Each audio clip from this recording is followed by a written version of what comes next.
दिनै गार्लस कलेजनि हारिमुवारि हानजा सोंनाय हाबाफारि मा बुंनो सार? आं बिराद गोजोननाय मोनदों, गोग्गानाय मोनदों। क'क्राझाराव थानाय नाराबारिनि गार्लस कलेजाव आङो गोदानै प्रिन्सिपाल जानानै फैबाय। दिनै आङो कलेज उइकनि जोबथा दिननि हारिमुवारि हानजा थिसननाय आङो दैदेननो लादों। बेवहाय जोंनि गासै फोरोंगिरिफ्रा गावसोरनि फरायसुलिफोरखौ मदद होदों।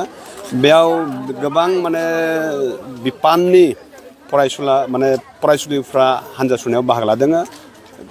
असमिया डिपार्टमेन्टनि स्टुडेन्टफोर, इंलिश डिपार्टमेन्टनि स्टुडेन्टफोर, बर' डिपार्टमेन्टनि स्टुडेन्टफोर, हिस्ट्रि, पलिटिकेल साइन्स गासै डिपार्टमेन्टनि स्टुडेन्टफ्रा बेवहाय बायदि बायदि गावसोरनि हारिमुवारि दिन्थिफुंनायजों बे हारिमुवारि हानजा सुनायाव बाहागो लादों।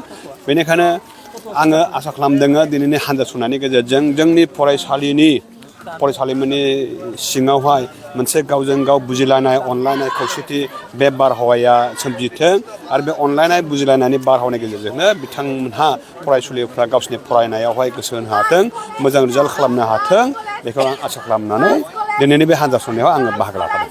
गोदान खुंनानै गोसोआव माबोरै मोनदों सार? जुदि गार्लस कलेजआ मोनसे बिटिआरनि बेयाव जोबोद गोनो गोथो मोनदों। मावनो हागोन ना मावनो हाया बेखौ गोनो गोथो मोनदों।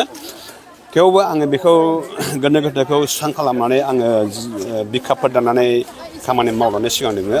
मानोना जोङो जाबाय समाजनि साफा लेखा गोरों सुबुं। जों लेखा गोरोंफ्रा बेफोरबायदि बिबानखौ जेंनाफोरखौ रुजुनानै लानायनि गेजेरजों जुदि जों एसे अबदान होनो हायोब्ला, बेनि गेजेरजों फरायसुलिफ्रा मोजां शिक्षा मोननो हायोब्ला, मोजां सोलोंथाइ मोननो हायोब्ला बेयो समाजनि मोजां बानजायनाय जागोन होननानै आं आसा खालामदों। आरो समाजनि मोजां बानजायनाय होनो थाखायनो बे बिबानखौ आङो रुजुननो आवगायबोदों। Today is the concluding day of our college week. So we have arranged a multicultural rally because our India, as we all know, from ancient time it has remained the abode of multicultural and of mixed races, multicultural country.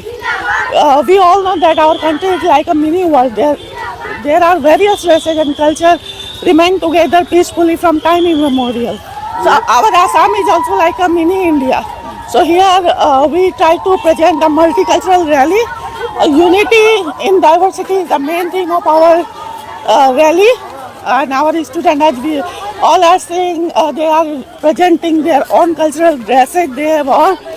And उन्होंने सबने अपना अपना culture का dress पहना है और इस throw अपने culture को उसके थ्रू प्रेजेंट करने की कोशिश की है। और यूनिटी के बीच में जो यूनिटी ही हमारा स्ट्रेंथ है, यही हमने थीम है और इसके थ्रू हमने मल्टीकल्चरल रैली को शुरू किया है। सो I am also wishing dam all द बेस्ट। Thank you.